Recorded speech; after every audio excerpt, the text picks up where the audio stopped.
So, Willie, yesterday afternoon, you just watched the news feeds on either Twitter or you were watching TV. You noticed things really started to accelerate quickly. It had been a bad situation. The markets had been falling all day, but suddenly March Madness, in effect, canceled for fans going to the games.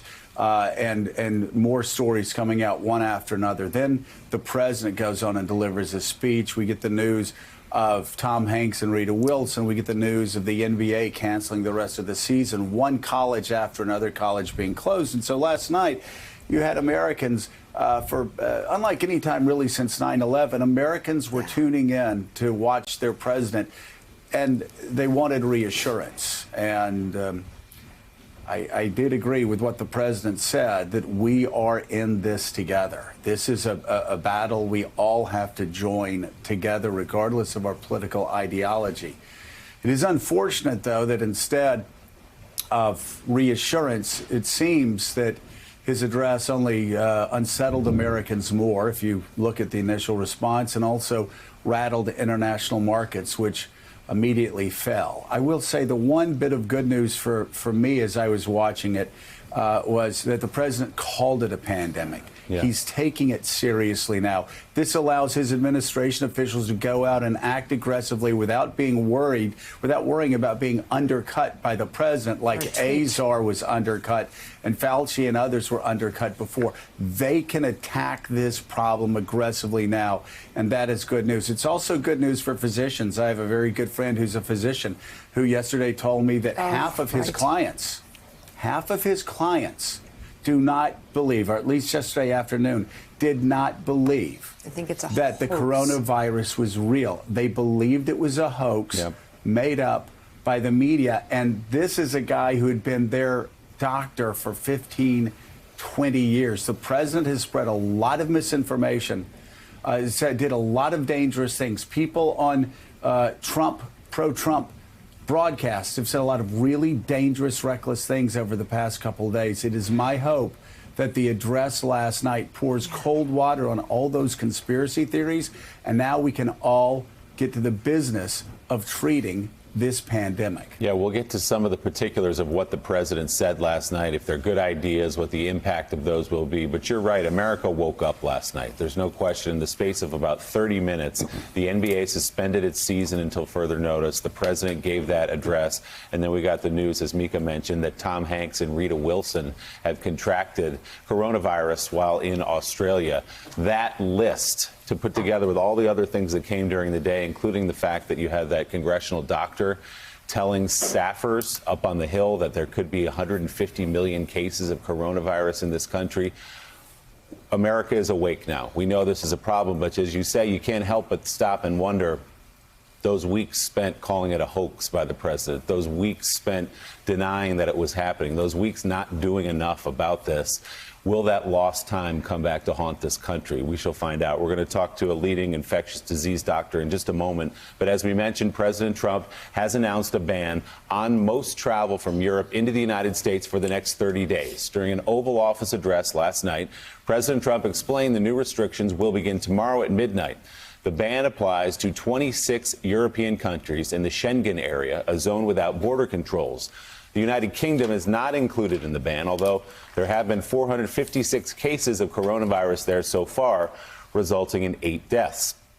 According to the Department of Homeland Security, the ban only applies to foreign nationals who've been in those countries at any point during the 14 days prior to their scheduled arrival to the United States. The ban does not apply to U.S. citizens, green card holders, or the families of U.S. citizens. During the address last night, President Trump blamed the European Union for failing to take similar precautions as those being taken now by the U.S. Taking early, intense action, we have seen dramatically fewer cases of the virus in the United States than are now present in Europe. The European Union failed to take the same precautions and restrict travel from China and other hotspots. As a result, a large number of new clusters in the United States were seeded by travelers from Europe. To keep new cases from entering our shores, we will be suspending all travel from Europe to the United States for the next 30 days. The new rules will go into effect Friday at midnight. We are marshaling the full power of the federal government and the private sector to protect the American people. This is the most aggressive and comprehensive effort to confront a foreign virus in modern history.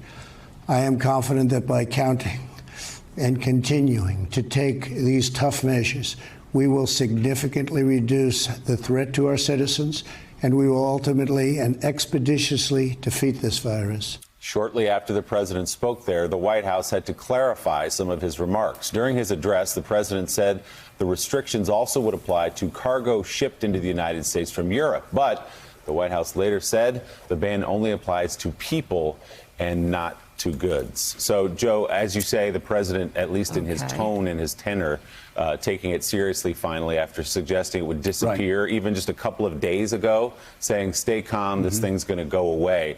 The problem is there were many errors within his speech, and he's talking about this like it's still a containment story and not something that has to be dealt with inside our country. It's here. Right. Well, healthcare officials are fine with bans from other countries. Fine with trying to keep more infected people out of the United States, right? But if that's what you're leading with, a ban, if that's your focus, you don't understand, as somebody said last night on Twitter, that the killer is already inside the house. Right.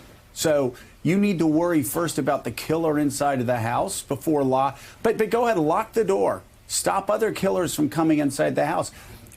But the lead last night should have been testing. The lead last night should have been social distancing. The lead last night should have been relief for workers who are being sent home because their children are home from school. The lead last night should have been a lot of things that the president just didn't talk about. He talked again about bans. He talked about bans from Europe, but somehow deciding to exempt Great Britain, which actually makes very little sense if you look at the numbers themselves. And this president last night, sadly, was just overmatched by history. Now, listen, I'm going to draw a comparison that's going to make Jonathan Lemire, that's going to make a lot of people upset, I'm sure. But George W. Bush, right after 9/11, was unsettled. His press conference from that Louisiana military base was deeply unsettling. And yet, George W. Bush found his footing, went to 9/11 and actually gained the respect of an awful lot of people in those early days after 9/11. The president can do that. But as you wrote last night in the Associated Press, you talked about a president overmatched by this moment and what that means for Americans. And I'll give you a couple of quotes here. Trump continued to play down the virus, lashing into officials, including Health and Human Services Secretary Alex Azar, for taking up the possible severity of the threat.